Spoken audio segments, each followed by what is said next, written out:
Hello and welcome everybody. If you've never logged into Second Life, I really think you're missing out on one of the internet's most strange and beautiful wonders. Today I'm gonna show you why. Second Life isn't a game. It's not just a chat room or a social network either. It's truly its own world, complete with its own economy and communities. It's a place where you can log in and be a fashion designer in the morning and a dancing cat at night. It's a building simulator, a music venue, a shopping mall, a dress-up game, a travel simulator, and so much more. Since 2003, millions of people have poured their hearts into this world. They've fallen in love sitting on pose balls at the beach, they've hosted poetry readings in libraries made of prims, and pursued their passions in music and art. They also built this world, literally. Every pixel of Second Life's world is handmade. The colors of this sweater were tweaked for hours by someone in world. The park bench was some resident's labor of love. But nothing here lasts forever. A lot of art in Second Life gets lost to time. Your favorite spot might be gone the next time you log in, or the plushie you've been thinking about buying for weeks could disappear without a trace. That bothers me. So that's why I'm here today. There is so much of Second Life that is still so alive and wonderful. The world is enormous, and the ever-changing landscape means you could never possibly see it all. But we can take a picture of what it's like right now. This is Second Life in 2025. It's a time capsule of imagination, weirdness, and chaos. Whether you're here for the beauty, the bizarre, or whatever this is, you probably haven't seen something quite like this.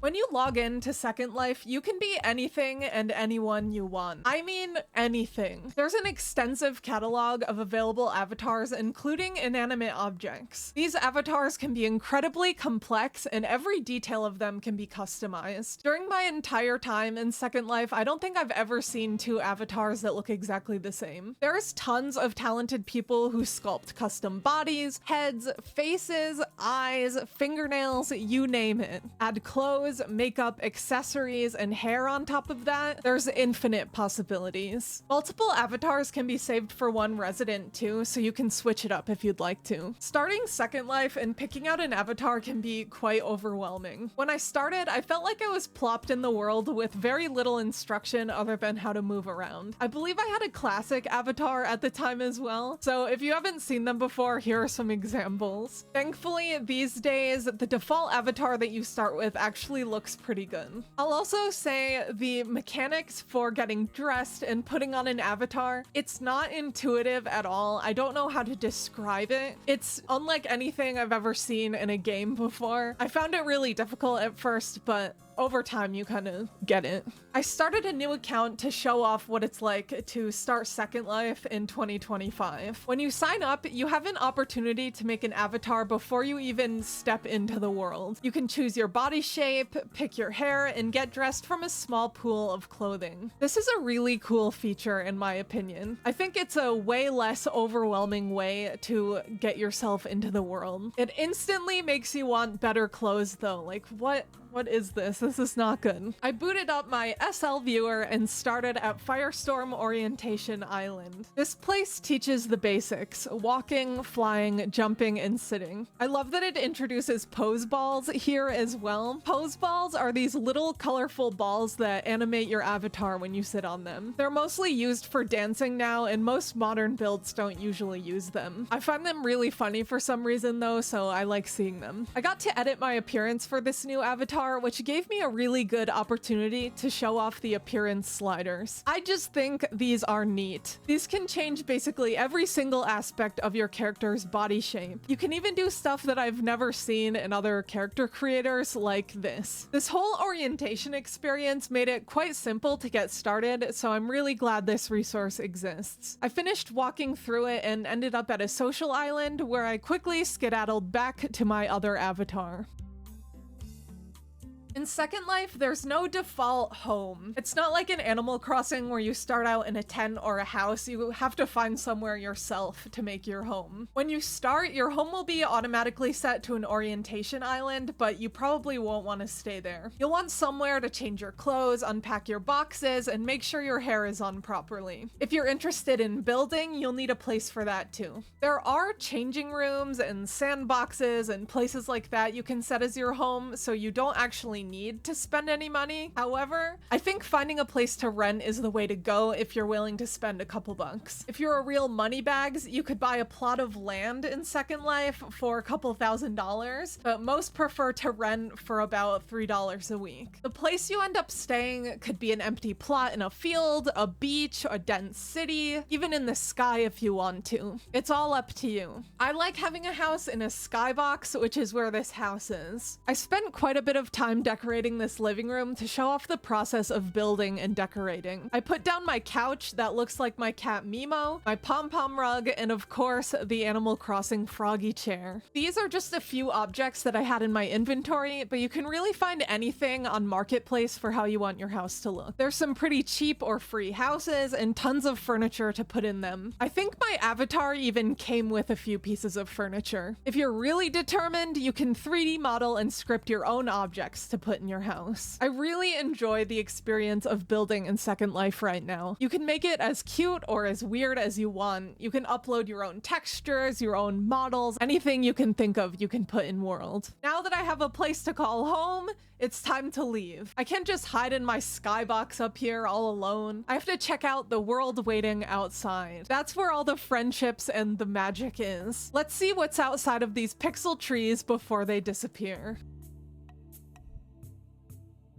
While some renters and landowners prefer to use their land privately, there's a ton of public places to hang out in Second Life. Theming, purpose, and quality vary wildly. Some places were just built in the last year or so, while others have existed since the early days of Second Life. My primary interest in showing you what Second Life has to offer is just the general concept of visiting these places that pop up and disappear. There's sometimes no evidence that these places even exist in, so I find it really important to explore this world and see what it has to offer. You want to go dance to country music at a bar? You want to try bowling? How about eat a fake piece of pie? As you can probably guess, you can do anything in Second Life you want and more. I couldn't possibly show you everywhere in Second Life. There are so many locations. There's thousands of locations, but I will give you a tour of the places that I did check out. The first place I visited was Ariadne Zoo. This is a sprawling build spread out over 3 sims. I first went to check out the fantasy camping part of the area. Here's a glimpse of the beauty that I initially encountered. Let's check this place out.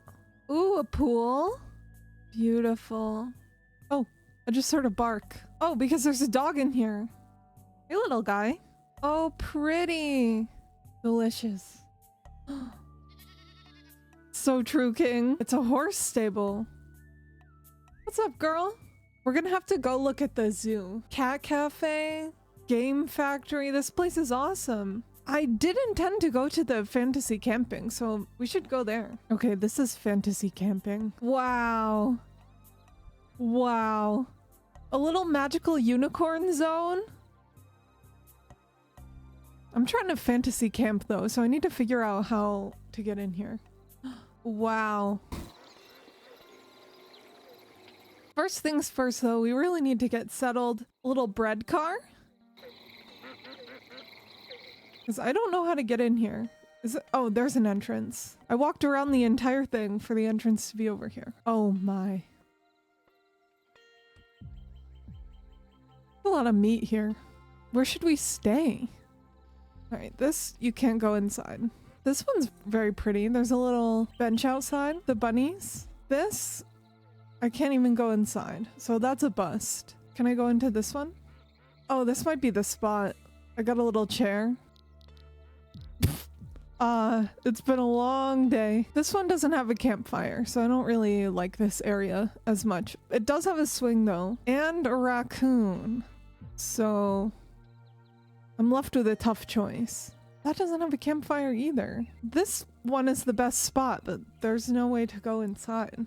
I guess I'll stay in this one. Let's stay in this one. This will be my accommodations. Perfect.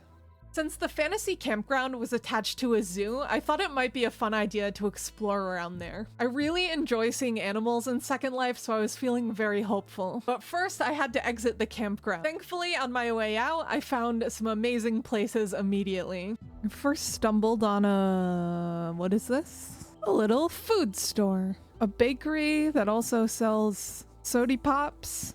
Can we get anything here? I'll choose a female dessert, please. Get a yummy pie slice. I got my yummy pie slice.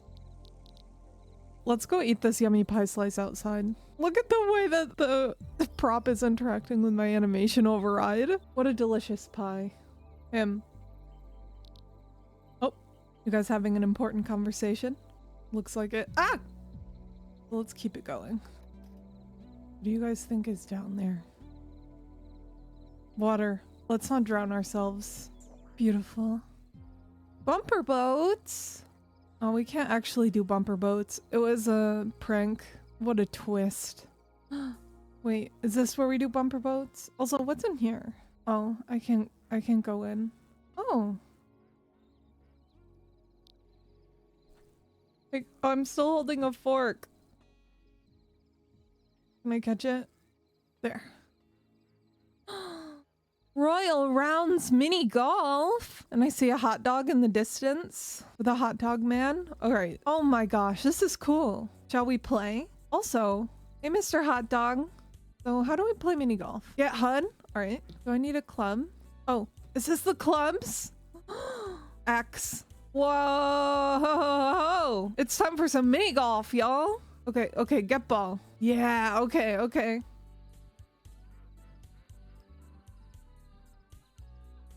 Oh, I blew it. I need to get one ball in. Like, at least one. You think we can do it? Oh, honestly, rats. You guys, I don't think I can do this. All right, we're done with mini golf. Okay, bye. What's this? Raccoon angels. Whoa. It's a fairy party, everyone. There she goes. Oh, that's so sad. I want to get a really good shot of this. This is just so beautiful. Can we do this? I want a slide bag. Come on, give me a slide bag. Oh. Let's go. Sick. Okay. That was fun. Click to res vehicle. Right click, sit. I want to be a little daredevil. I have no idea what happened there. Uh-oh. I can't swim. After my eventful morning at the campground, I moved on to the actual zoo. I was immediately greeted with something incredible. Okay, so we just got to the zoo. How's the newspaper? I can walk on the grass? Hold on. Second Life is incredible. Oh, we can get a little sody pop here. Now I have a sody. First up is the fox. Free ride?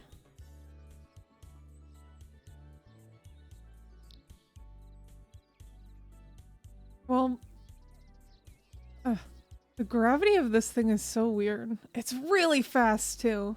Stoked. I can't do anything on this dang bicycle. It's really funny, but I can't do anything on it. Checking out the ride. Here we go. Wow. I wonder how long this ride is going to be. I have a feeling it's going to go longer than I would expect it to go. I just jumped off. Anyway, let's keep going. Wow. The real highlight of my zoo trip was this aviary. I saw so many beautiful birds really up close. I also really like how this guy clipped through the camera. Shiver me timbers. I look so depressed. Oh.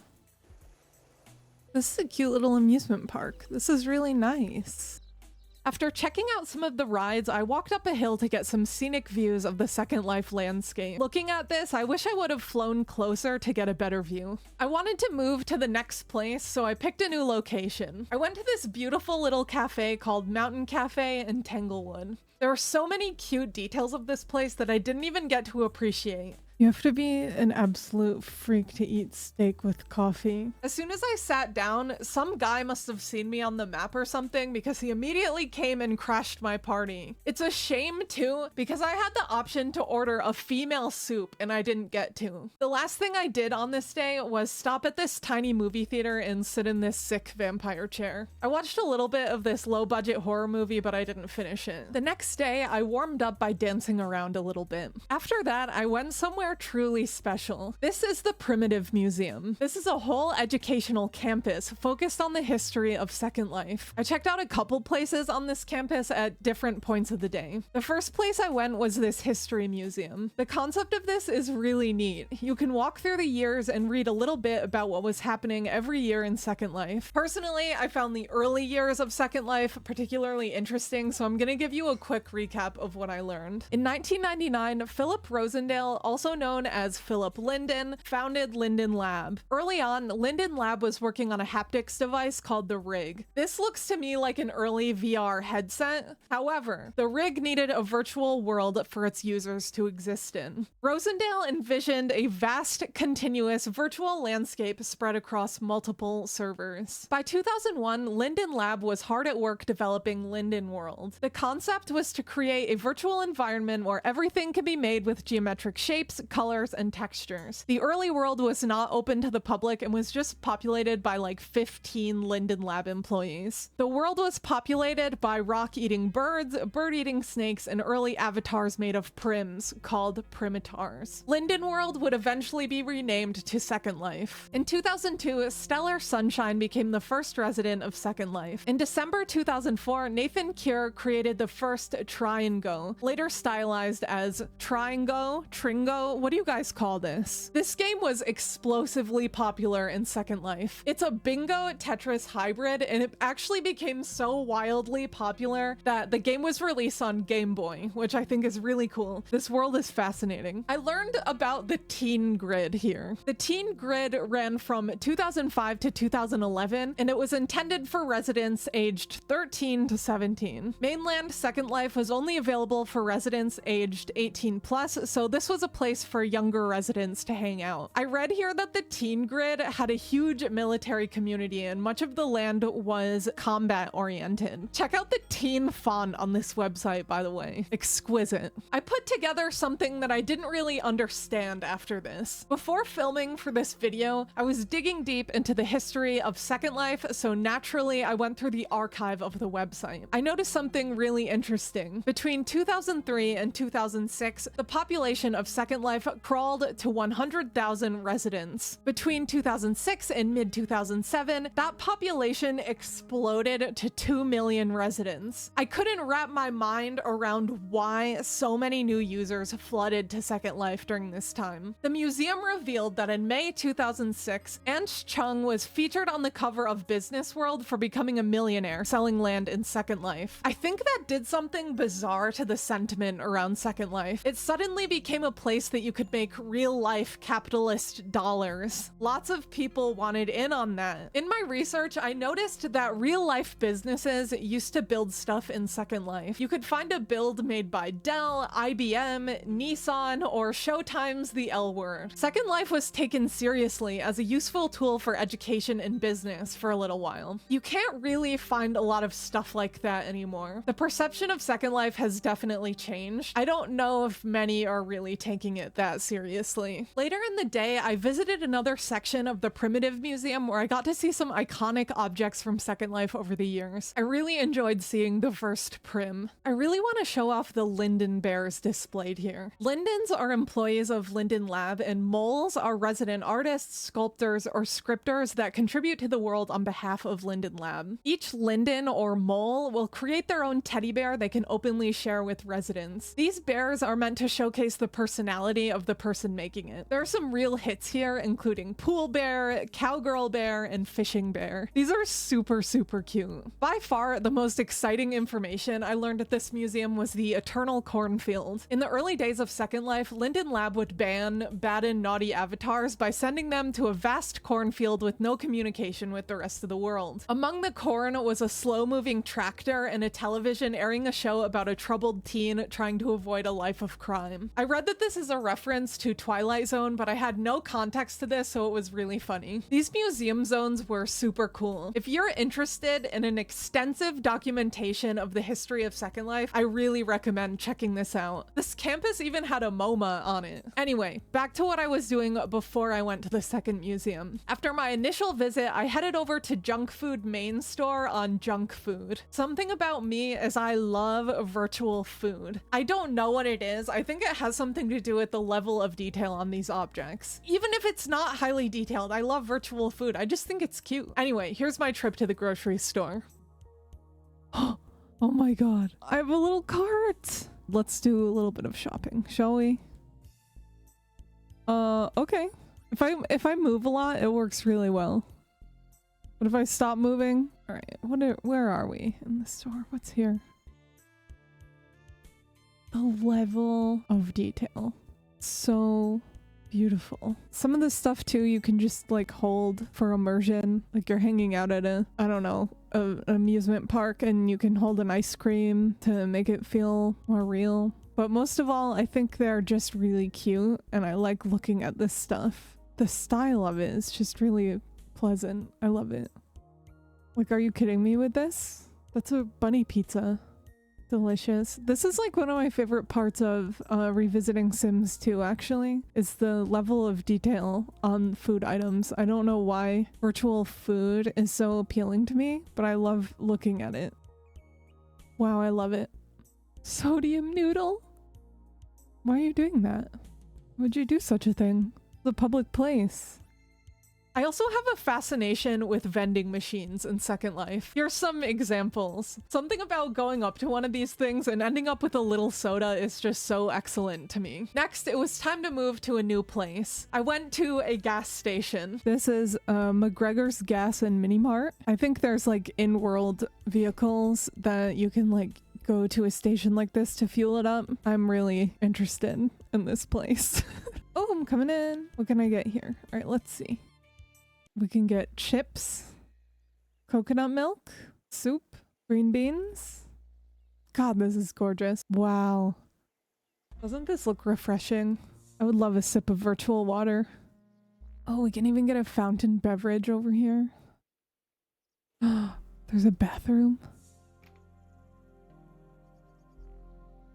All right, let me out of this bathroom. Whoa. Nice. Wonder if we can get anything here or if it's just all for show. I think it's all decoration and vibes. Well, this is a cool place. Hello, Ozzy. Oh my. Look at the little kitty. Goodbye. Oh my god, you're so little. Where are we? I feel like we're in a whole really realistic simulated town. There's a bowling alley over here. Wish I had a car. Uh-oh. Oh, there's a restaurant. Oh, I thought that car was smoking. Thankfully not. A museum of computing history? This is cool. Wow. Interesting that this is like a mixture of a computer museum and also a gay history museum. Let's go to the restaurant. I want to see what's at the restaurant. Wow. Can we just take a slice? I'm certain that's not how you're supposed to eat pizza. Okay, I want to see bowling. Oh, it's downstairs. Y'all. Here we are at the bowling alley. There's a place for music, to get a drink, and of course, play bowling. Wonder if we can play pool.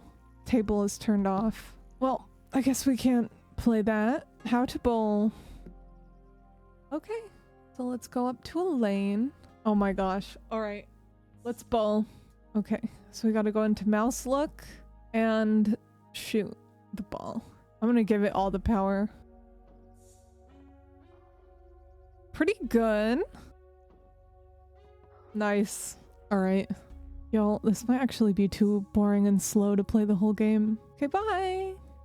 Well, I guess that's what this little area has to offer, so I'm gonna teleport somewhere else now. Later on, I was feeling like shopping. I originally wanted to show off the experience of shopping for clothing. However, the vibe of Second Life is often excessively showy. I'll put it that way. So I couldn't show many clothing stores comfortably. So I decided to take a trip over to Mishmish, which I think is absolutely incredible.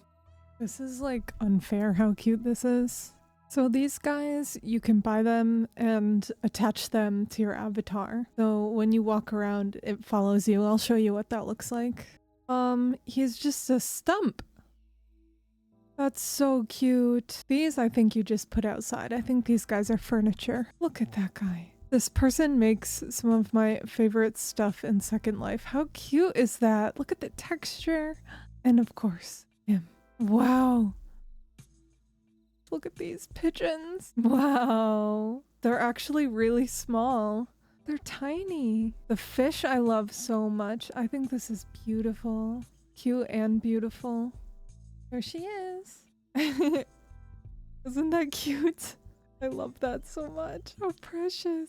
Anyway, Mishmish is amazing. If you play Second Life, check this out. It is beautiful. This artwork is incredible and I love it so much.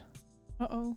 After leaving Mishmish, I went to a place made for reselling items that you no longer need in Second Life. I wanted to give you a glimpse of the true extent of what kind of objects are available in this game. Of course, this is a moderate sim, so none of the freakier stuff you might find in other places will show up here, but it had a good variety of home stuff and stuff that was just meant to be cute. A lot of this stuff came from gacha machines, which is a whole other can of worms. You used to be able to pay a machine for a random item like a capsule machine in real life. The prices for these machines were generally set at a lower price than what the item would originally sell for, but you couldn't be sure you'd get the one that you wanted. Gacha got banned in 2021 and it stayed banned for a little bit, but now it's back. People have a lot of differing opinions on this. I read some responses to this change on Reddit, and I really appreciated this comment by Anona Pond, that excess profit was directly derived from abusing a system designed to influence human psychological weaknesses to extract more money from consumers. Anyway, think what you want about gacha, but it's back in Second Life. I haven't seen any gacha machines yet though, but I also haven't looked that hard for them. The impact is clear though. Search gacha in Second Life search and you'll find endless places reselling gacha that someone decided they didn't want. If you really want to scratch that shopping itch but you don't have the linden to do it, why not step into Freebie Galaxy? This place is so bizarre. It looks like the end after you defeat the Ender Dragon. There's an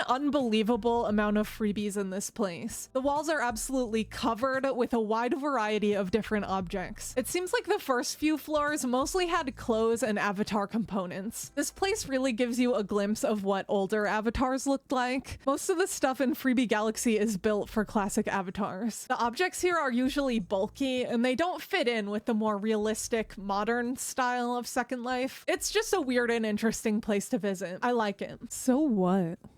Happy New Year too. I have always wanted to try being a businessman.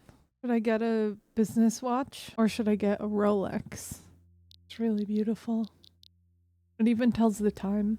All free stuff.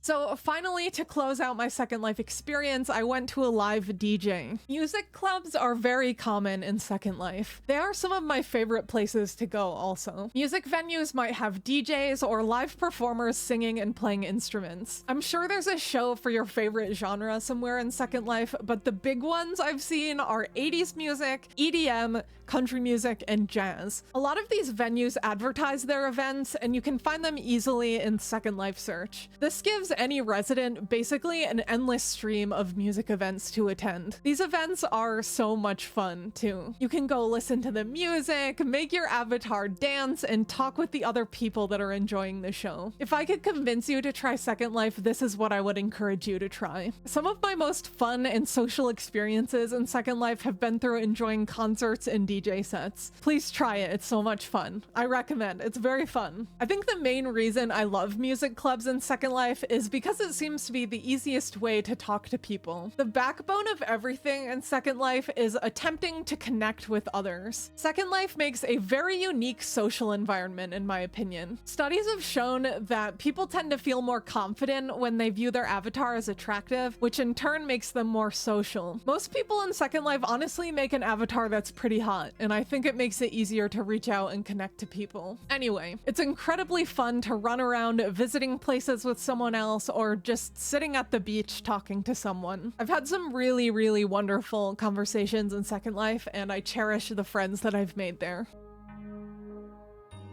I think people have a tendency to be really authentic in Second Life, and I think that's the secret to having a fun time in the world. If you aren't sincere about it and willing to become immersed in the world, I think you sell your experience short. Without that willful suspension of disbelief, I don't think Second Life is particularly fun. The in-world games don't run very well, the world runs pretty poorly in general, and the learning curve is so steep that it's super hard to get started. I'm not gonna pretend that Second Life is perfect in-world either. What I've shown is just one aspect of a super multifaceted experience. So why do people keep coming back? For me, I really love the opportunity to step into the imagination of other people. I like seeing Second Life as a physical representation of the internet. I love customizing. I really like talking to people while they're being their authentic selves. I like sitting at a virtual table and eating a virtual pizza. I think it's cute and fun. I like never knowing what's really out there to visit. If your computer is strong enough, I really recommend giving Second Life a try. I know there's a mobile version these days, but I honestly have no idea how that's even possible. It runs so poorly on computer that I can't imagine you'd be getting any sort of worthwhile experience on mobile. But anyway, I recommend stopping in someday and looking up some venues related to your interests. Spend hours crafting the perfect avatar.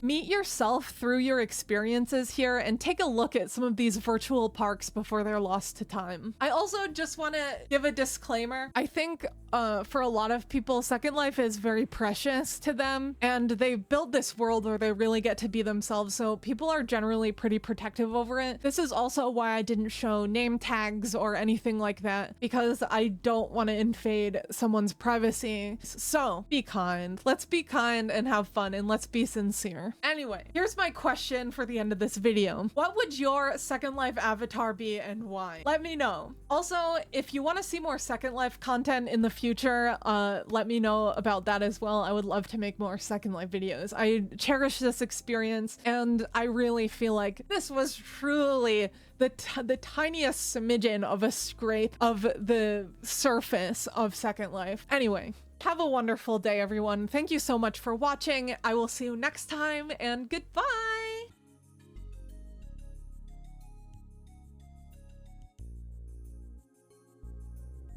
Mwah, mwah.